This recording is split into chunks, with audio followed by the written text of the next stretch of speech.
Assalamualaikum warahmatullahi wabarakatuh.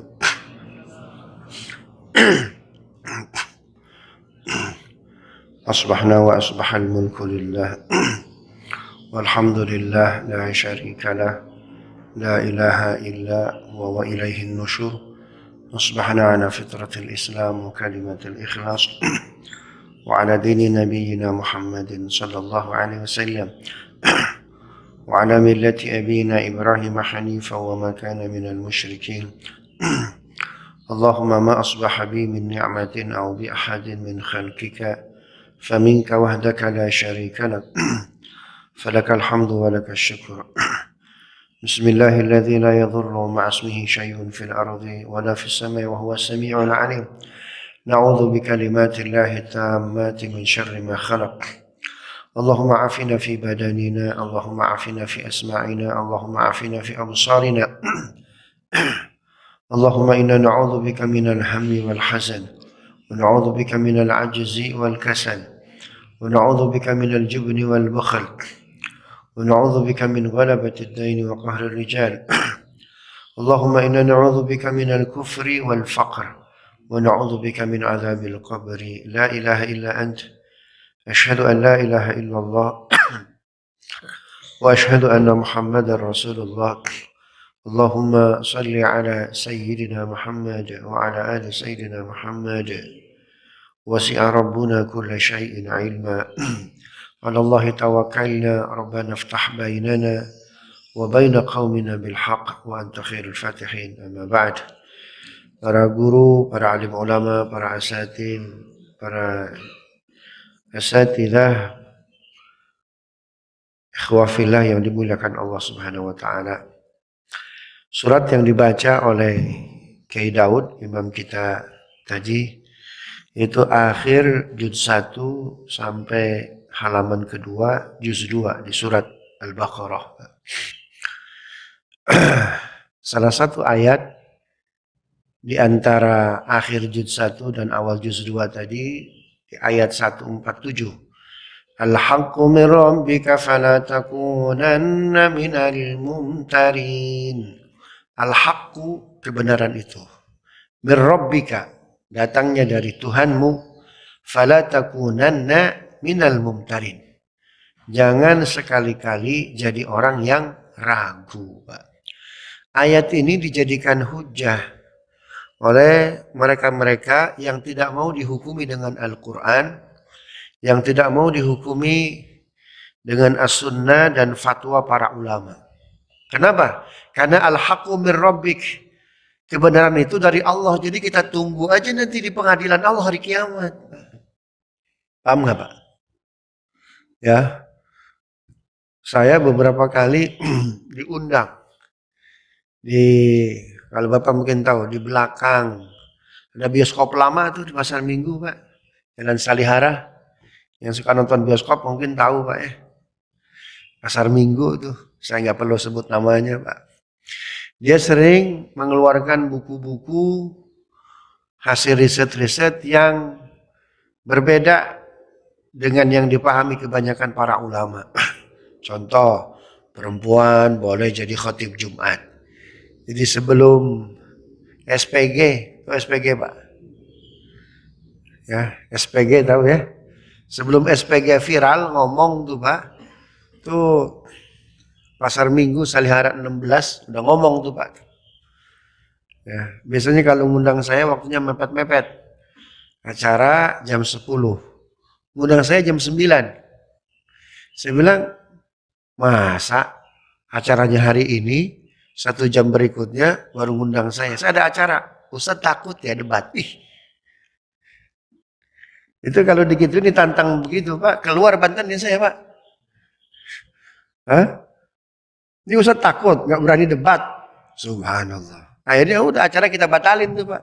Karena topiknya menarik. Perempuan boleh jadi imam sholat makmum laki-laki. Pengen tahu kita.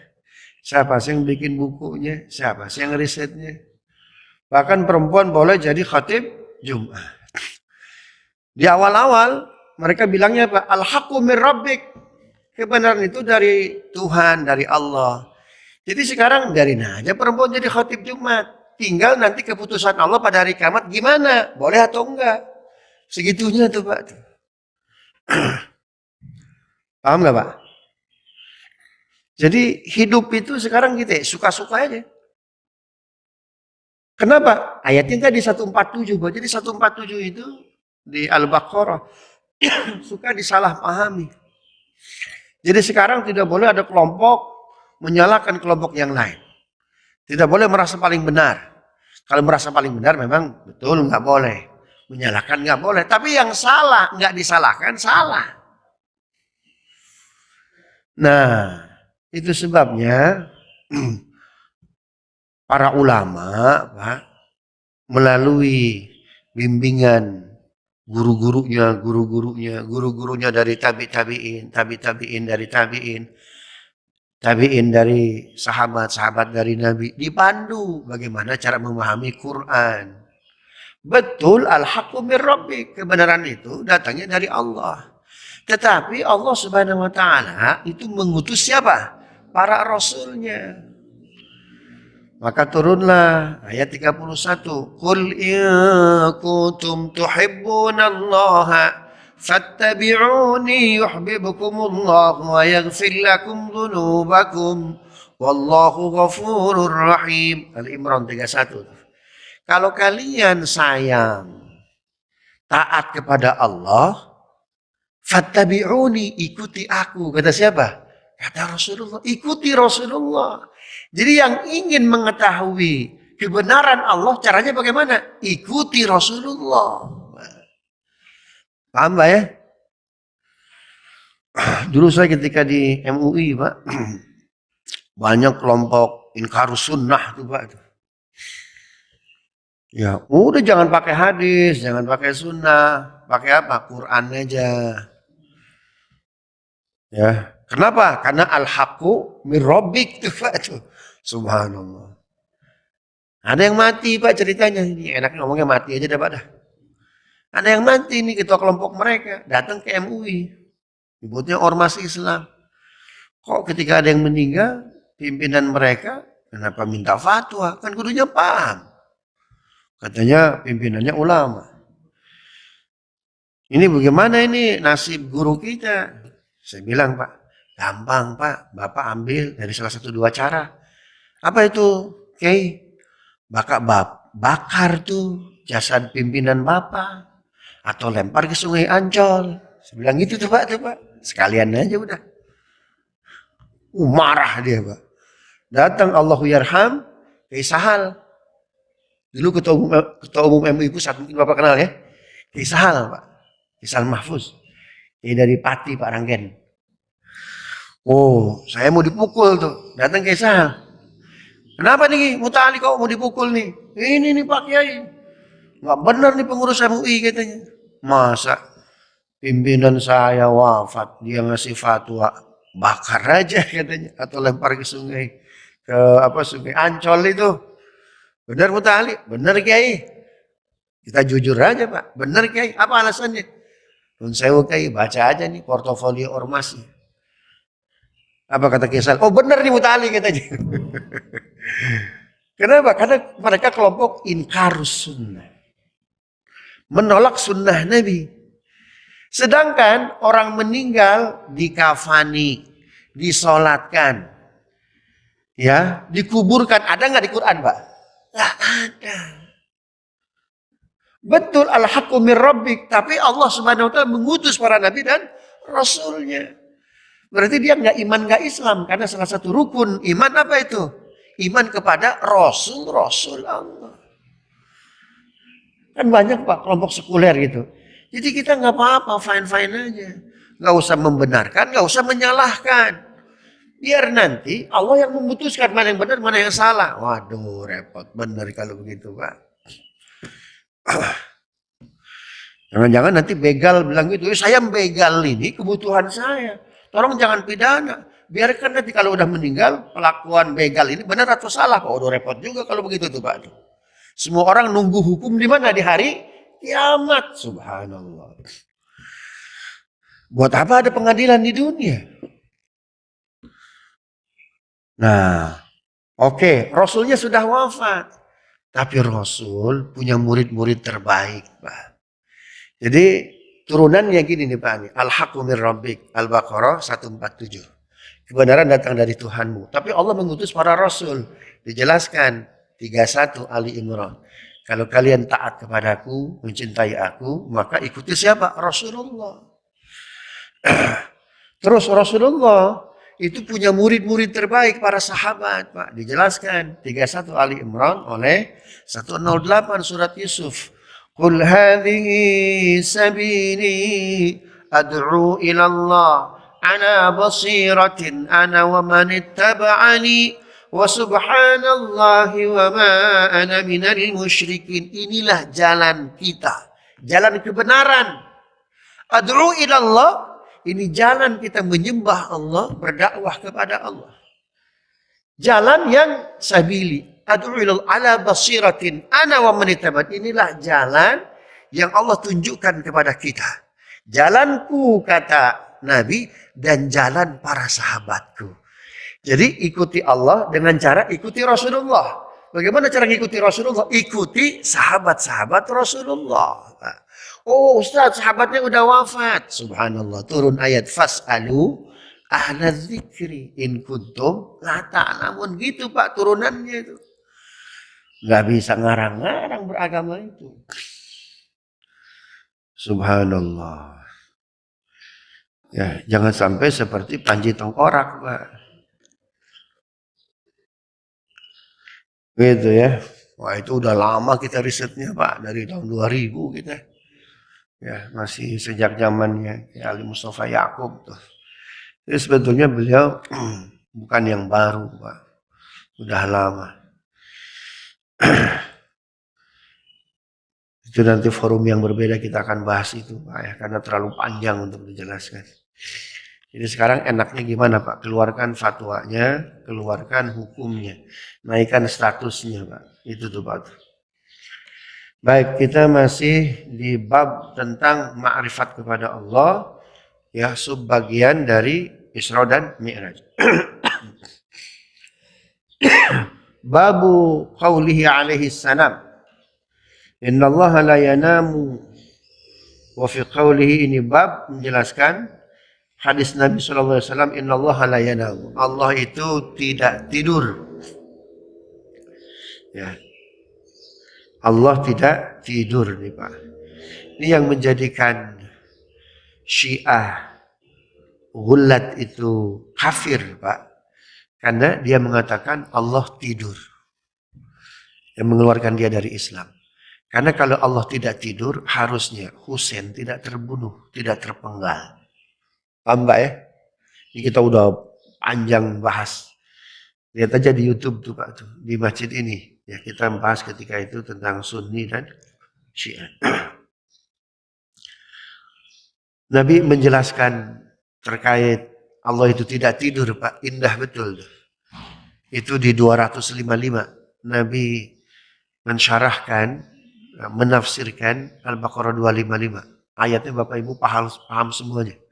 Karena ayat itu suka dijadikan oleh Bapak Ibu ngusir jin. Ayat apa namanya? Ayat kursi itu Pak. Allahu la ilaha illa huwal hayyul qayyum la ta'khudhuhu sinatun wa la naum. Allah itu tidak ada Tuhan selainnya.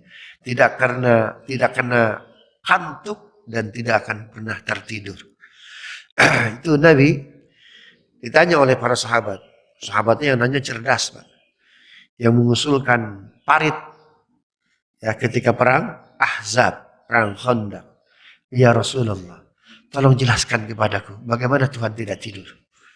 Maka Nabi kita SAW menjelaskan Musa alaihi salam. Musa itu ingin tahu bagaimana Allah Subhanahu wa taala tidak tidur. Maka Allah mengutus seorang Jibril alaihi salam. Jibril tolong jelaskan kepada Musa bahwa aku tidak tertidur. Jangankan tidur. Ya, ngagorelap. Ada orang Jerman nggak di sini, Pak? Orang Sunda, ngagorelap. Ngagorelap itu, Pak, kantuk sekian second detik tuh, Pak. Gitu tuh ya. Nah, ngagorel apa aja enggak tuh Pak. Maka diutuslah Jibril. Jibril, tolong jelaskan kepada Musa bahwa aku itu Zat Al-Qayyum yang la ta'khudhu sinatun wala naum, yang selalu terjaga tidak pernah kena kantuk. Maka Jibril disuruh oleh Allah membawa gelas kaca yang amat besar. Kata Jibril, ya Musa, aku disuruh Tuhanku menjelaskan kepadamu bahwa Allah itu tidak tertidur. Tapi sebentar, aku ada urusan dengan Allah. Tolong kau pegang gelas kaca ini. Sambil berdiri ya Musa. Pegang. Kau tidak boleh duduk, tidak boleh tertidur, ya, tidak boleh bersila, kau harus berdiri. Pegang di gelas kaca. Berangkat Jibril Pak. Sejam, 2 jam, 3 jam, 4 jam, 5 jam, 7 jam, sekian jam. Subhanallah. Ternyata Musa ngantuk. Jatuhlah gelas kaca tersebut dan pecah. Maka Jibril datang kembali. Ya Musa, mana gelas kacanya? Jibril sih kelamaan datangnya. Saya ngantuk. Pecah ini. Subhanallah. Kalau itu dipegang oleh Tuhanmu, maka dia tidak akan pernah pecah. Karena Tuhanmu la ta'khudhu sinatun wala naum. Tidak pernah kena kantuk. Paham Pak ya? Saya pernah lewat Jalan Merdeka Utara, Istana Pak. Kan banyak pas pamres tuh jaga tuh, pegang senjata tuh Pak. Qadarullah, lampu merah tuh Pak. Ya, saya foto Pak, rekam juga tuh video. Bener nggak nih pas pamres megang senjata kuat gitu Pak. Alhamdulillahnya lampu merahnya lama Pak. Ngantuk-ngantuk tuh. Subhanallah. Coba nggak saya kirim di IG aja Pak, kesian tuh Pak tuh. Subhanallah. Itu ngantuk-ngantuk Pak, jatuh senjatanya. Subhanallah. Gitu tuh Pak ya. Jadi kafir kalau kita tidak meyakini Allah itu Al-Qayyum yang selalu tegak dan terjaga tuh Pak. Hadatsana Abu Bakar bin Abi Syaibah wa Abu Quraib qala hadatsana Abu Muawiyah hadatsana Al-A'mash an Amr bin Murrah an Abi Ubaidah an Abi Musa qala qama fina Rasulullah sallallahu alaihi wasallam بخمس كلمات فقال إن الله عز وجل لا ينام ولا ينبغي له أن ينام ويخفض القسط ويرفعه يرفع إليه عمل الليل قبل عمل النهار وعمل النهار قبل عمل الليل حجابه النور وفي رواية أبي بكر النار لو كشفه لأحرقت سبحة وجهه ما انتهى إليه بصره من خلقه. Dari Abu Bakar bin Abi Syaibah, dari Abu Quraib, keduanya berkata, kami mendapatkan hadis dari Abu Muawiyah. Di sini bukan Muawiyah bin Abi Sufyan, Pak, tapi Muawiyah bin Yazid. Muawiyah punya anak Yazid, Yazid punya anak Muawiyah, paham Pak? Ya, ini yang disebut dengan Muawiyah 2. Jadi kalau disebut ayahnya Muawiyah, siapa yang maksud di sini Pak? Ayah Muawiyah 2. Yazid. Subhanallah, Yazid Pak. Ini Yazidnya belum berulah Pak. Paham Pak ya? Itu sebabnya melihat hadis Nabi SAW itu mesti paham konteksnya. Belajar hadis nggak bisa tanpa mempelajari sanad. Mempelajari sanad tidak bisa tanpa mempelajari sahibus sanad. Siapa dia? Para perawinya, Pak. Ya, para perawinya itu. Maka ini sebuah blessing, berkah bagi Allah, berkah bagi Yazid, Pak. Namanya dimasukkan oleh siapa? Oleh Imam Muslim. Ya, qabla fisqih, sebelum fasiknya. Karena jadi itu sebabnya para alim ulama, Pak, ketika berbicara konflik politik tuh ya, mereka tawakuf. Yazid buruk dia. Karena dia termasuk aktor utama pembunuhan siapa? Hussein. Tapi jangan lupa Pak, Orang pertama yang membawa pasukan ke Konstantinopel, pertama siapa? Yazid bin Muawiyah. Ya, Yazid bin Muawiyah. Ketika saya di Moskow tahun berapa ya? 2017 ya. Itu kita ini setiap tahun ada konferensi ahli hadis Pak di Moskow. Kan kaget Bapak. Kenapa tempatnya di Moskow Pak? Karena Imam Bukhari dulu masih masuk pecahan di Soviet kan Uzbekistan. Saya diundang Pak untuk membacakan hadis-hadis yang menguntungkan Syiah. Ya, saya tahu yang hadir ulamanya semua orang Syiah tuh Pak. Tapi saya bacakan hadis Nabi Shallallahu Alaihi Wasallam. Ya, dan pernah saya diundang yang hadir semuanya ulama-ulama Salafi Wahabi Pak. Dalam posisi itu saya tidak pernah takut Pak. Jadi saya akan membacakan hadis-hadis yang objektif, yang seharusnya. Jadi jangan takut mengatakan kebenaran. Ya, jangan sampai takut di hadapan orang-orang Syiah ketika kita menyampaikan hadis yang seolah-olah menguntungkan Salafi. Pun sama, jangan takut membacakan hadis-hadis di depan orang-orang Syiah yang menguntungkan orang-orang Salafi atau sebaliknya itu Pak. Ya, kenapa? Karena semua perkataan kita wala taqfu ma laisa laka bihi ilmun. Inna sam'a wal basara wal fuada kullu ulaika kana anhu mas'ula. Katakan aja yang seadanya, sejujurnya Pak. Jadi kebenaran itu nggak boleh berubah karena perubahan audiens. Kalau antara santun nggak santun itu masalah teknis saja tuh Pak. Tapi kalau isi kebenaran berubah karena perubahan audiens itu yang nggak boleh itu Pak. Ya, diundang saya oleh orang-orang Syiah. Dia maunya apa? Menjelekan, menghabis-habiskan siapa? Yazid. Saya bilang jangan salah. Yazid itu orang pertama yang membawa pasukan untuk menaklukkan Konstantinopel. Gitu tuh Pak ya. Sampai-sampai ketika akan bawa pasukan Pak, itu derap kaki pasukannya Yazid mau berangkat ke Konstantinopel terdengar oleh seorang sahabat yang senior, Pak. Padahal dia tinggal di mana? Di Madinah. Dia bilang apa? Yazid, jangan pernah tinggalkan kakek tua ini di Madinah. Tunggu saya. Siapa namanya, Pak? Siapa namanya? Abu Ayyub Al-Ansari. Subhanallah. Kedengeran tuh Pak. Derap kaki, kuda, unta, pasukan Yazid. Kata Abu Ayyub Al-Ansari, orang yang rumahnya ditempati Nabi pertama kali setibanya di mana? Di Madinah. Yazid, jangan tinggalkan kakek tua ini. Ajak dia, subhanallah. Karena sudah tua, di tengah jalan wafat Pak. Tapi sebelum wafat dia minta ke Yazid, tolong kuburkan jasad kakek tua ini di benteng Konstantinopel. Agar suatu saat nanti pasukan kaum muslimin menaklukkan Konstantinopel, aku mendengar kaki-kaki kuda, kaki-kaki para pahlawan. Luar biasa itu Pak. Pernah juga saya diundang oleh ulama-ulama Salafi Pak. Membahas tentang Karbala. Saya jawab seadanya.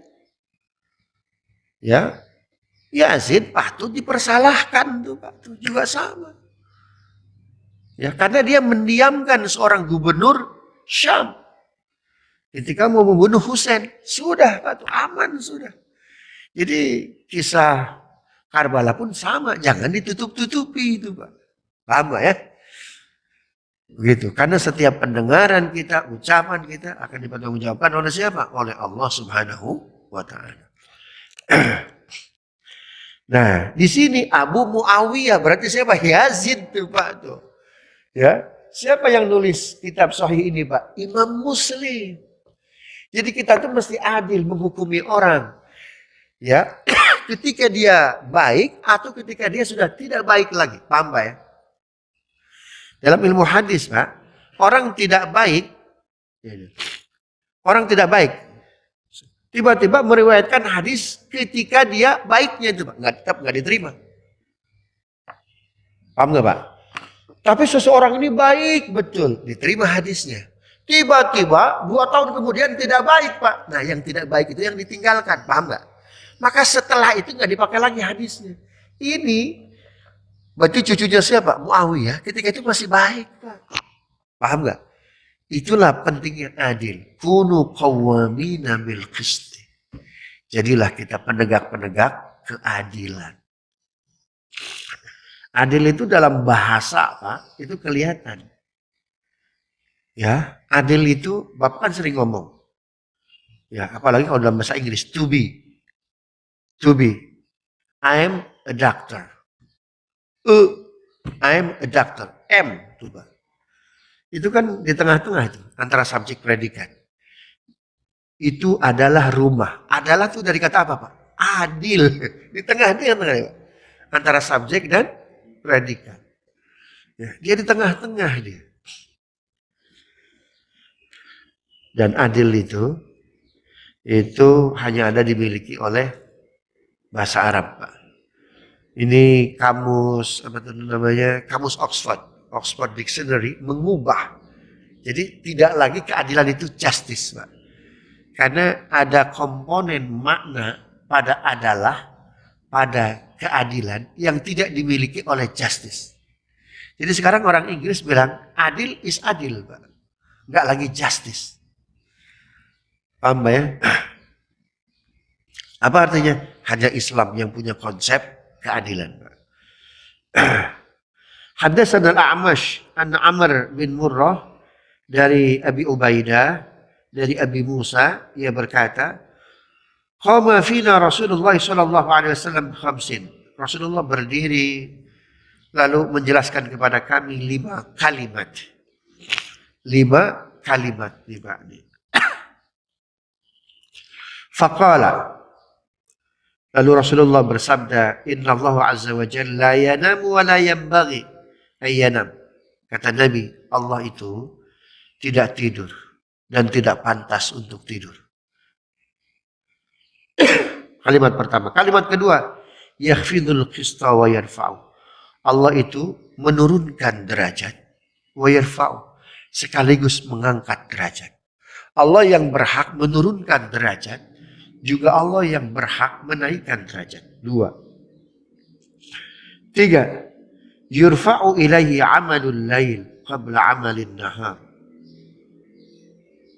Ya, yang ketiga, Allah mengangkat amal-amal malam sebelum amal-amal siang.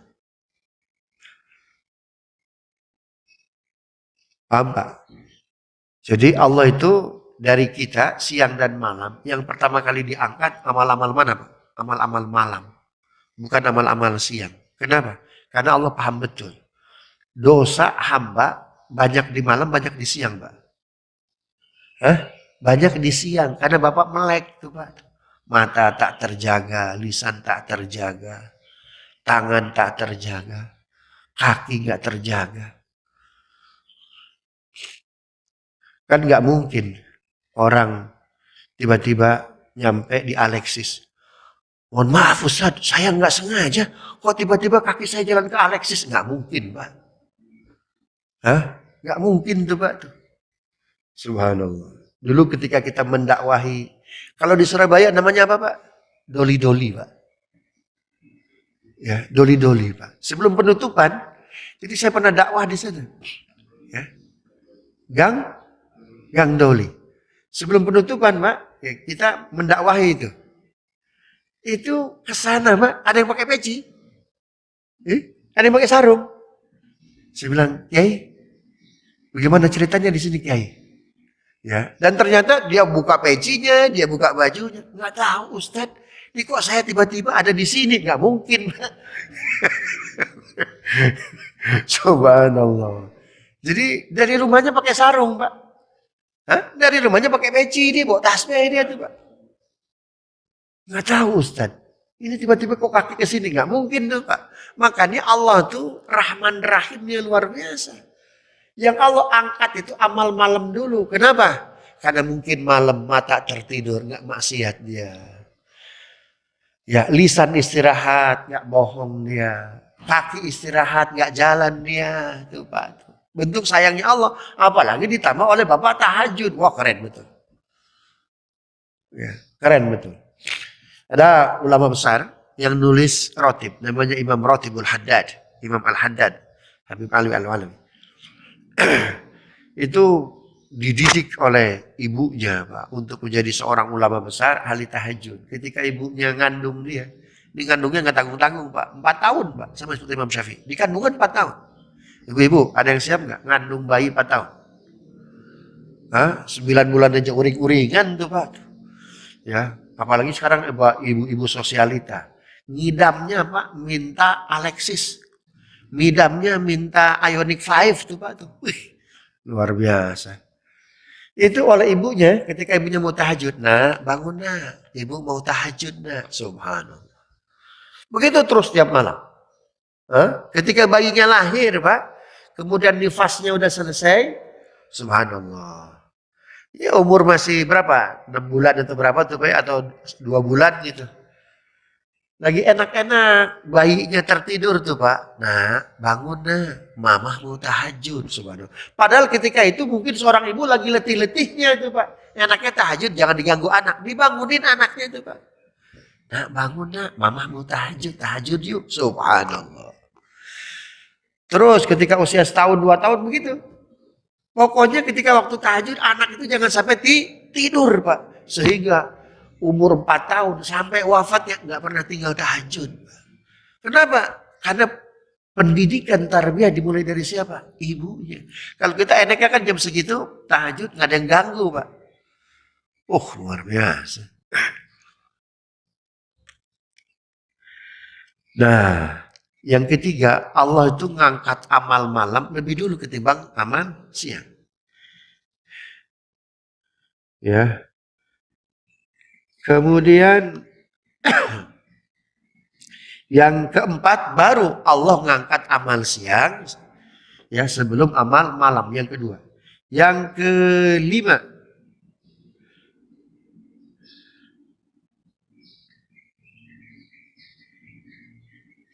Lau kasyafa la ahraqat sahabati wajhi man taha ilaihi qasiruhu min khalqihi. Wa fi riwayatin Abi Bakar anil A'mash lam yakul haddatsana. Jadi yang kelima itu Allah ketika membuka hijab seseorang Pak, maka akan keluar sinar. Ya, an-nar akan keluar cahaya. Ini yang kelima tuh Pak. Kata siapa? Kata Rasul sallallahu alaihi wasallam. Hadatsana Ishaq an Ibrahim akhbarana Jurayj anil A'mash bihadzal isnad qala qama fina Rasulullah sallallahu alaihi wasallam bi arba'i kalimatin thumma dzakara bi mithli hadithi Abi Muawiyah wa lam yadhkur min khalqihi wa qala hijabuhu an-nar. Nah, hadis yang kedua ini diriwayatkan dari Ishaq bin Ibrahim, dari Jurayj, dari A'mash, dari riwayat yang tadi yaitu Abu Muawiyah Yazid yang berkata dari ayahnya Muawiyah qama fina Rasulullah. Jadi Rasul sallallahu alaihi wasallam pernah berdiri lalu bi arba'i kalimatin memberikan 4 kalimat. Kalau yang tadi yang atas berapa? 5, yang bawah ini 4 karena Allah mengangkat amal malam lebih dulu ketimbang amal siang, lalu Allah baru mengangkat amal siang itu dijadikan satu. Nah, yang keempatnya di sini hijabuhun nar. Allah ketika mengangkat derajat seseorang, Allah buka mata batinnya, maka akan nampak cahaya-cahaya. Nabi Musa alaihissalam itu diangkat menjadi nabi di Bukit Turisina, Pak. Dia melihat apa itu gunung itu. Jadi sebelum naik ya ke Bukit Turisina, Nabi Musa kan tinggal di Jordan Pak tuh bersama mertuanya. Siapa nama mertuanya? Nabi Syu'aib, karena beliau nikah dengan salah seorang putrinya Nabi Syu'aib. Ceritanya Nabi Musa ini ingin memasak, tapi tidak ada api itu Pak tuh. Maka berjalanlah dia ke Gunung Nebo. Saya alhamdulillah sudah naik ke Gunung Nebo Pak ya di Jordan. Karena nggak bisa masuk Aqsa, akhirnya kita keliling ziarah para nabi aja tuh Pak tuh di Jordan. Ada namanya Bukit Nebo, Gunung Nebo. Nah, menurut riwayat, disitulah Allah Subhanahu Wa Taala menjelaskan ayat Al-Quran ayat 7, 8, 9 surat An-Naml. Wa qala Musa inni anastu naran la'alli atikum bi khabarin minha aw atikum bi shihabin qabasin la'allakum tastalun. Musa berkata, inni anastu naran, wahai istriku, aku melihat api di bukit itu. La'alli atikum bi khabarin minha, ya, aku akan berangkat ke sana dan menceritakan apa yang akan terjadi di bukit Nebo tersebut. Au atikum bi shihabin qabasin la'allakum tastalun. Nanti dari sana aku akan bawa bara atau suluh untuk menghidupkan dapur kita, kompor kita, lalu kita akan masak, tuh, Pak. Maka berangkatlah Nabi Musa, ya, ke bukit Nebo tersebut, Pak. Jadi ketika itu jadi dari rumahnya Nabi Musa ke bukit Nebo itu sekitar 7 kilo, Pak. Api itu udah kelihatan. Ya, kalau Bapak di jalan raya dari Jordan mau ke Aqsa, itu kan ada toko souvenir tuh, Pak, itu ya. Nah, itu dari bawah, itu udah kelihatan tuh, Pak, Gunung Nebo tinggi tersebut. Ya, kalau Bapak lihat di YouTube itu ada apa namanya? Tongkat ularnya Musa. Begitu kepercayaan Nasrani. Ya, cuma yang tongkat itu tidak seperti yang dipahami oleh saudara-saudara Nasrani kita tuh, Pak, ya. Tapi kalau bukitnya berdasarkan riwayat nampaknya iya.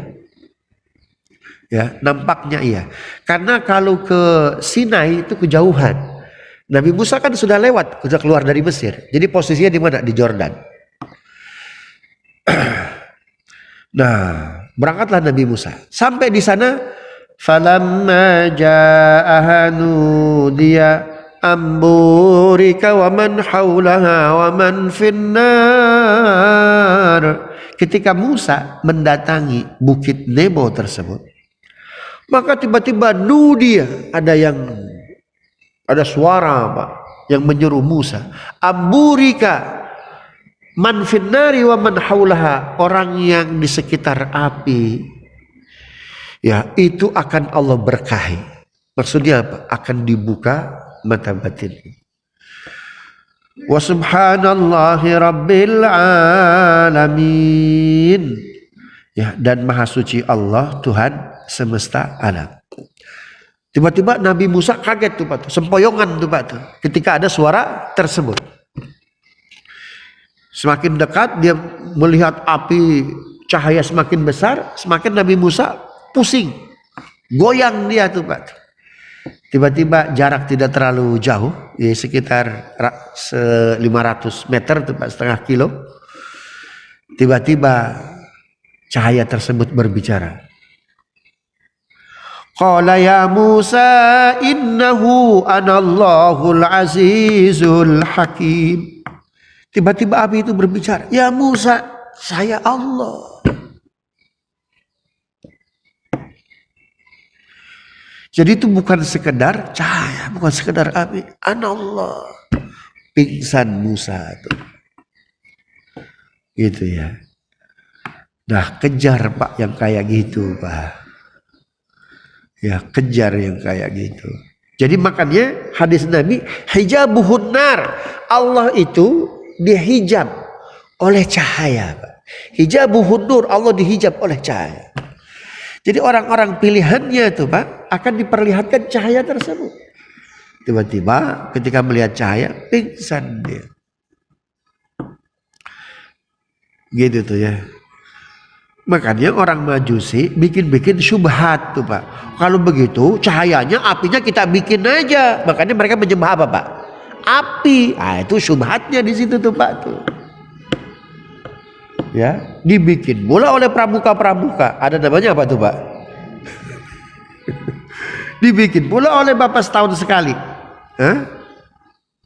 Setahun sekali pas hari kelahiran Bapak. Apa tuh, Pak, tuh? Ah, syubhatnya di situ tuh, Pak, tuh. Subhanallah. Jadi Nabi itu dalam banyak hadis sahih, Pak, yang diambil oleh para ulama, menjelaskan orang-orang yang Allah ma'rifatkan hijabuhun nur, hijabuhun nur, hijabuhun nur. Riwayat yang lain hijabuhun nar, hijabuhun nar. Allah itu ditutup dengan cahaya, Allah itu ditutup dengan api, Allah itu ditutup dengan api itu, Pak. Gitu tuh Pak ya. Wallahu alam bisawab. Ada Rabbana zalamna anfusana wa illam taghfir lana wa tarhamna lanakunanna minal khasirin. Allahumma iftah lana futuhal arifin. Allahumma iftah lana futuhal arifin. Sallallahu ala sayyidina Muhammadin nabiyil ummi wa ala alihi washabbihi wasallam. Alhamdulillahi rabbil alamin. Ya Rasulullah salamun alaik. Ya Rafi'a syani wa daraji. يا رسول الله سلام عليك يا رفيع الشان والدرج عطفة يا جيرة العالم يا أهيل الجود والكرم سبحانك اللهم ربنا وبحمدك أشهد أن لا إله إلا أنت أستغفرك وأتوب إليك. السلام عليكم ورحمة الله وبركاته.